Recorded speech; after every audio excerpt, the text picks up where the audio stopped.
Boa noite a todos. Espero que todos estejam bem. Estamos aqui hoje em mais uma terça-feira para trazer algumas reflexões de estudo. Eu trouxe um tema de um livro de Hermance para dar uma variada, né? O tema hoje vai ser a singularidade da felicidade. E caso alguém tenha interesse mais assim no assunto, tá nesse livro Escutando Sentimentos de Hermance. Então vamos conversar a respeito. Vamos a seguir. Nesse tema, gente, eu vou abordar, a gente vai conversar um pouco sobre o que significa a felicidade para cada pessoa, né? E essa singularidade, porque para cada um a felicidade pode ter um sentido, né? E um significado diferente. E a Hermance, ela vai nos ajudar a entender melhor essa singularidade de sentimento, nos lembrando o quanto é preciso a gente estar conectado com nós mesmos e assim entender realmente o nosso devido valor. Então vamos a seguir. Em um trecho, ela vai falar o seguinte: nunca a humanidade mendigou tanta atenção e afeto. Uma crise de alto desvalor, sem precedentes, assola multidões. Não se sentindo amadas, as almas não conseguem superar dramas da rejeição e tormentos da solidão. Então, o que ela mostra aqui pra gente? O quanto a gente deposita a nossa felicidade no outro, né? Às vezes a gente fala que a felicidade, eu só vou ser feliz se eu ser amada por determinada pessoa, eu só vou ser feliz se eu tenho essa atenção, se eu tiver esse trabalho específico. A gente sempre está buscando fora, né, essa felicidade. E parece que quanto mais a gente busca, até mesmo quando a gente fala de bens materiais, muitas vezes, você consegue entender que você vai conseguir esse bem material e assim que você conseguir, você já vai estar desejando outra coisa. Então, a felicidade, ela parece que você nunca está feliz, você está sempre buscando. E a gente vai conseguir enxergar um pouco melhor aqui nessas reflexões que não é muito por aí. Que a felicidade, ela tá dentro de cada um de nós, né? Da gente se sentir bem, da gente se sentir em paz, da gente ter momentos que nos proporcione prazer, felicidade, e aqui a gente vai conseguir falar um pouco mais sobre isso, né? Então, a gente precisa tomar muito cuidado com esse alto desvalor que acontece para a gente não se sentir inferior, não se sentir abandonado, não se fazer de vítima, né? Não se sentir totalmente vitimizado, porque a vida tá aí, as coisas vão acontecer, nem tudo são flores, e a gente precisa só ter a capacidade, o entendimento para superar, para seguir em frente e buscar o que nos faz feliz, né? O que faz os nossos olhos brilharem, certo? Vamos a seguir. E ela continua: somente o tratamento lento e perseverante de tecer o manto protetor da segurança íntima, utilizando o fio do alto amor, poderá renovar essa condição interior do humano. Ou seja, essa segurança que a gente busca fora, no trabalho dos sonhos, no relacionamento perfeito, naquela amizade de anos, essa segurança que a gente deposita fora, a consequência disso é só, infelizmente, decepção. Porque as pessoas, cada um está vivendo da sua maneira, certo? Da sua maneira no sentido de capacidade de entender e agir, né? Cada um também no seu nível evolutivo, todo mundo buscando ali o seu melhor. E essa segurança que às vezes a gente deposita no outro, ele sequer tem essa segurança. Então a gente não pode dar o controle da nossa vida para o outro, entendendo que aquilo vai te fazer feliz. Eu, inclusive, sou contra aquilo que se fala nos casamentos, né? Promete me fazer feliz. Meu Deus, que responsabilidade é essa que a gente está dando para o outro, né?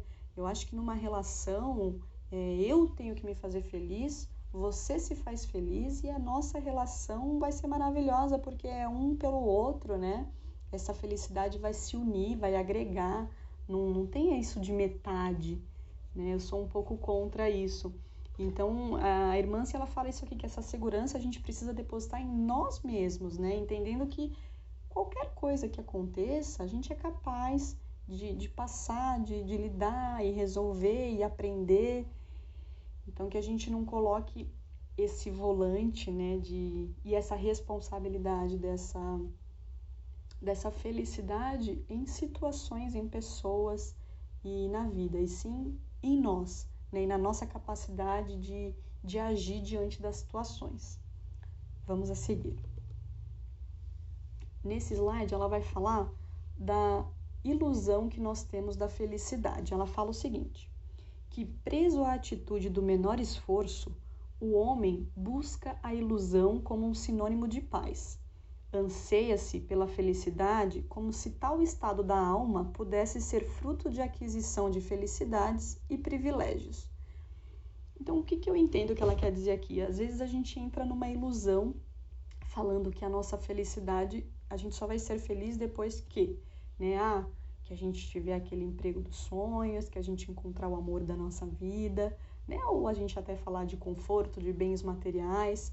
E aí a gente fica só nessa busca, né? De quando eu tiver, eu vou, quando... E aí a vida está acontecendo aqui. E se a gente esperar para ser feliz quando conquistarmos algo, quando algo acontecer, a gente sempre vai estar desejando outras coisas. Então isso é como se fosse um caminho sem fim. Porque, como eu falei no começo, às vezes, quando a gente pensa em felicidade em bens materiais, por exemplo, quando a gente consegue um bem, dali, do momento que a gente conseguiu, dali a 5 minutos a gente já está pensando em outra coisa. Então,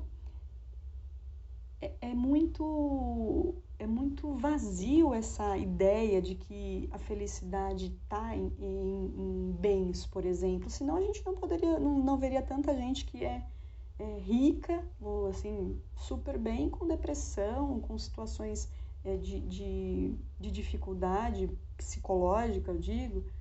Então a gente precisa, acho que, cada vez mais buscar essa felicidade dentro de nós. Claro que cada um na sua singularidade. Vamos a seguir.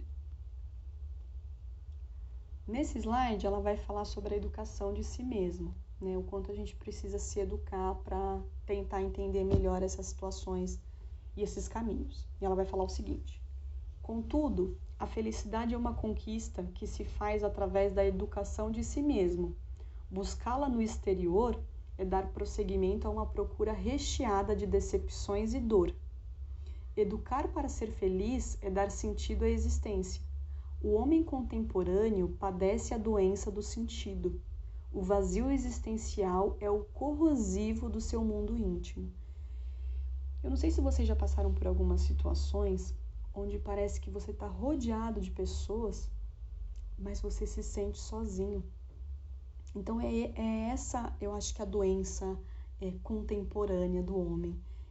Às vezes você está rodeado de pessoas, mas tem aquele vazio, né? E por que será que tem esse vazio?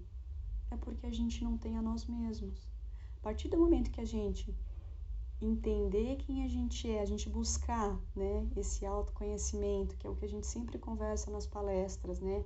Buscar quem somos, o que faz a gente feliz, né? Sem depositar isso no outro, sem dar essa responsabilidade para o outro, com certeza vai ser diferente. A gente vai estar sozinho e a gente vai estar super feliz, sem depender de pessoas para que isso aconteça. Certo? Vamos a seguir. Aqui ela fala o seguinte: a primeira condição para estabelecer um sentido à vida é o exercício da singularidade. É descobrir seus próprios caminhos, lutar por seus sonhos, celebrar sua diversidade, aceitando as suas particularidades, participar da vida como se é, sentir o gosto de se desligar de uma vida centrada no ideal e realizar-se no real. o que eu falei no início, assim, eu garanto, quando ela fala que é se desligar de uma vida centrada no ideal e se realizar no real, ela quer dizer que, assim, vou dar um exemplo, nos momentos atuais, digamos. Eu garanto para vocês que a vida real não é a vida do Instagram ou do Facebook, né? A gente já entendeu isso, eu acho, né? E a gente trabalhar com a nossa realidade, né? Então, assim, se a minha realidade não me faz feliz no momento, se em alguma situação da minha vida eu não estou bem, eu preciso pensar o que eu posso fazer para mudar essa situação. Né? E cada um tem seu caminho, né? Cada um tem a sua história, as suas experiências. Eu vou dar um exemplo sobre mim. O que me faz feliz, por exemplo? Eu gosto do silêncio das minhas leituras, eu gosto de estar com a minha família, eu gosto de ouvir o som das árvores dançando com o vento. Eu gosto de um banho relaxante num dia cansativo. Eu gosto de uma conversa com algumas amigas. Eu gosto de uma comida gostosa, de uma noite bem dormida. Então, para mim, Cibele, a felicidade, ela tá nas pequenas coisas. Ela tá nos detalhes, que muitas vezes passam despercebidos sobre nós. Isso não quer dizer que seja mais pura verdade. Eu tô falando da minha felicidade. Cada um tem a sua. Às vezes, para você, o que te faz feliz é outra coisa. Cada um precisa se perguntar, porque muitas vezes a gente sequer sabe. Talvez, se você conversar com um amigo ou uma amiga e perguntar para essa pessoa o que te faz feliz, às vezes a pessoa ela nem sabe responder porque ela não se olha. O olhar dela sempre está para fora, para o outro, para situações, vivendo nesse automático da vida. Então, tá aí a importância da gente se conhecer, entender esse sentido, né? O que nos faz bem, o que nos faz feliz. Vamos a seguir. A vida em si mesma não tem um sentido, algo que possa definir através de padrões ou princípios filosóficos. Esse sentido é construído pelas percepções individuais sobre as lentes da singularidade humana, que a partir de diretrizes gerais capacita-se a seguir a sua rota intuitiva na direção da evolução. Ou seja, essa construção do sentido da vida, ela não tem uma chegada, né, para todo mundo, olha aqui que é a felicidade, né? Cada pessoa vai construir isso segundo a sua percepção sobre a sua maneira de entender a vida. E isso também é um caminho para a evolução, né? Aqui na Terra, a gente sabe que a gente está num mundo de provas e expiações e que não é o oásis, né? Não é a perfeição. A gente está aqui realmente para aprender e evoluir. Só que isso não quer dizer que você vai sofrer a vida inteira porque você precisa aprender. Não, você precisa achar um sentido, você precisa saber o que faz seus olhos brilharem, o que te faz levantar da cama todos os dias. Essa é a pergunta que a gente precisa também se fazer. O que me motiva? A gente precisa disso. Vamos a seguir. O homem pode suavizar ou aumentar o amargor de suas provas, conforme o modo por que encare a vida terrena. Esse trecho é, se eu não me engano, de um trecho do Evangelho segundo o Espiritismo. E aí ela fala, o modo de encarar ou perceber a vida terrena é a leitura pessoal do ser no mundo. Então a gente pode ou suavizar ou aumentar as nossas provas, né? Sabe aquelas situações que às vezes a gente só reclama, mas a gente também não está fazendo nada para mudar aquilo?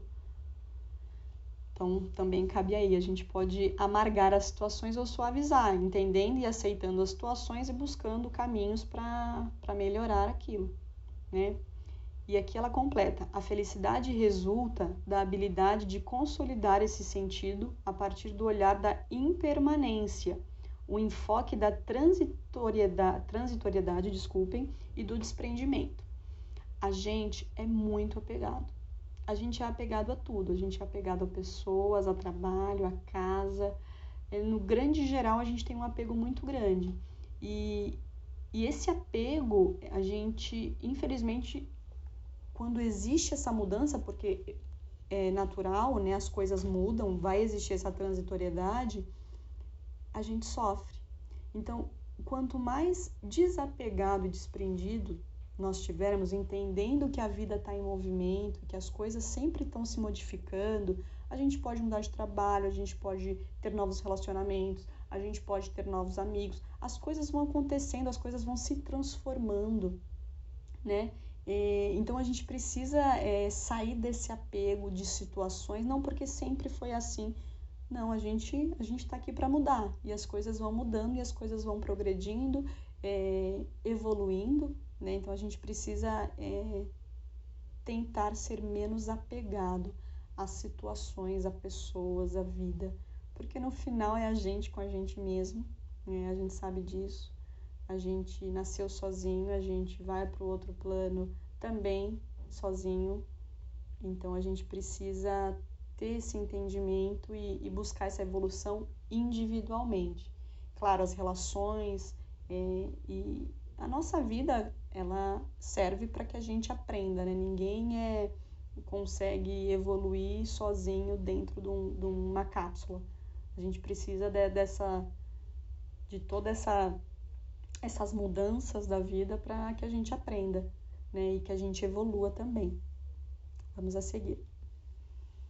Nesse slide ela fala da superação, né? Ela fala o seguinte: o segundo ponto essencial na construção do sentido, né, no sentido da vida, é desenvolver a habilidade de superar o sofrimento. O prazer de viver surge quando efetivamente entendemos as razões de nossas dores e como superá-las. Ou seja, e como superá-las. Eu acho que eu não sei se eu falei disso na última palestra que eu fiz, que eu tinha ouvido uma frase que a gente tinha que parar de romantizar, às vezes, as coisas ruins que nos aconteciam, né? Porque às vezes a gente fala assim, eu passei por determinada situação, mas isso fez de mim quem eu sou, né? Eu achei interessante porque essa frase falava assim, a gente não pode deixar que o mal diga quem somos, a gente tem que falar que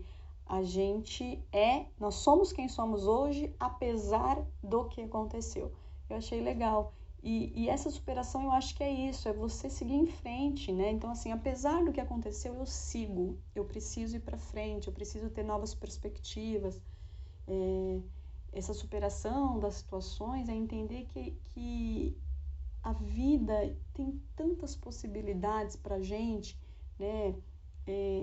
Uma vez eu ouvi, mas só não dá jeito para a morte, né? Eu que sou espírita, é claro, né? Se a gente perde um ente querido, um amigo, uma pessoa que a gente ama, a gente sofre pelo apego que a gente tem, mas eu acredito na eternidade da alma e que laços de alma, eles são eternos, então em algum outro momento as pessoas vão se encontrar. Mas sem falar dessa parte da morte, falando da vida em si, a gente sempre tem tantas possibilidades, né? Tantos caminhos, então que a gente não se apegue a coisas e situações que nos fizeram sofrer, que a gente siga em frente, né? Não se apegue ao que nos faz ou que nos fez mal. Vamos a seguir. Ela continua aqui falando da dor. A dor existe para incitar a inteligência na descoberta de soluções em nós mesmos. A grande lição nesse passo é descobrir as causas das aflições. O sentido da existência não está fora, mas dentro de nós. Podemos compartilhá-lo com o outro, entretanto, ele não depende do outro, ou seja, o nosso sentido de vida não depende de outra pessoa, certo?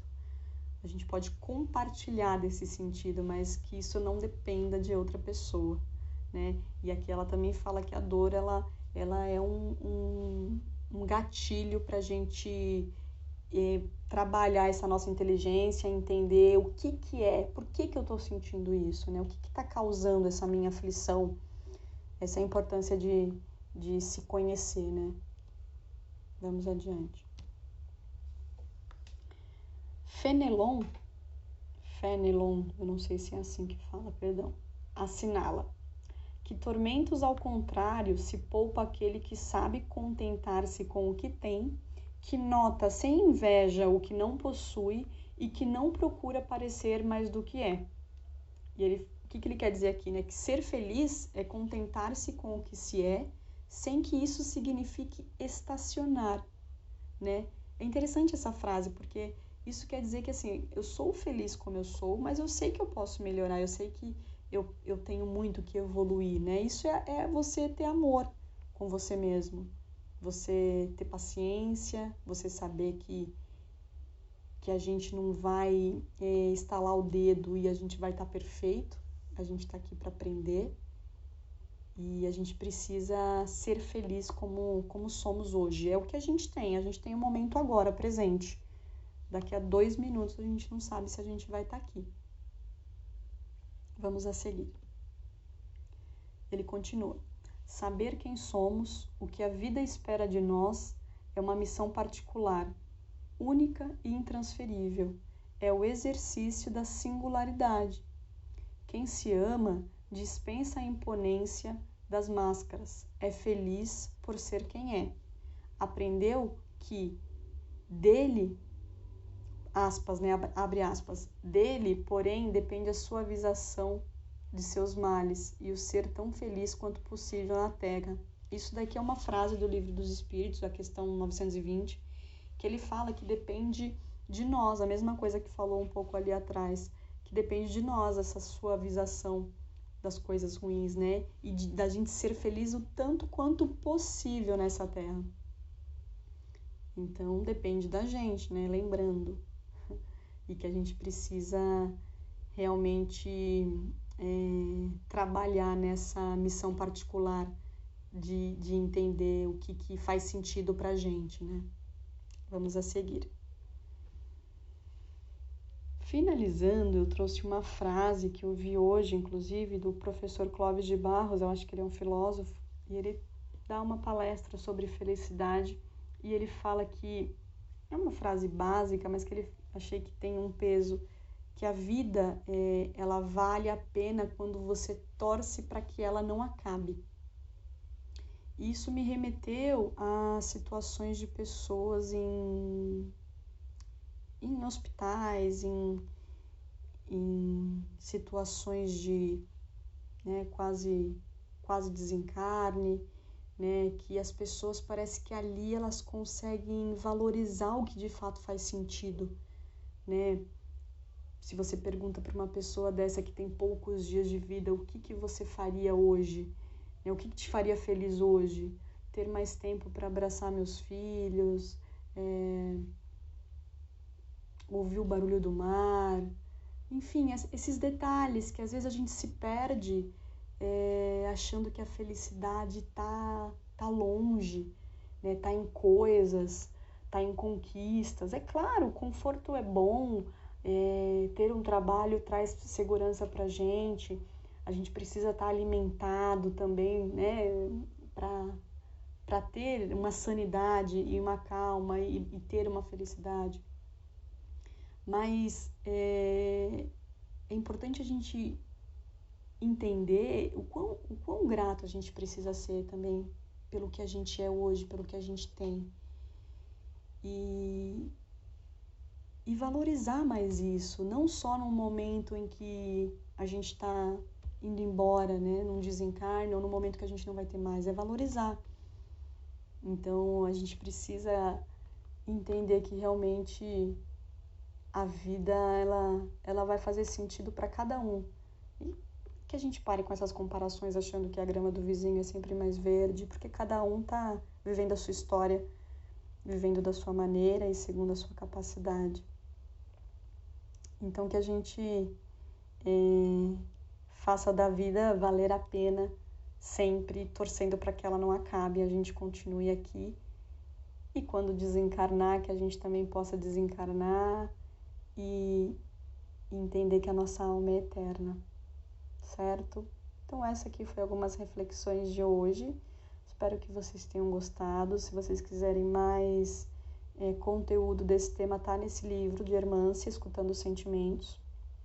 E eu deixo aqui um beijo para vocês, uma boa semana. Fiquem com Deus.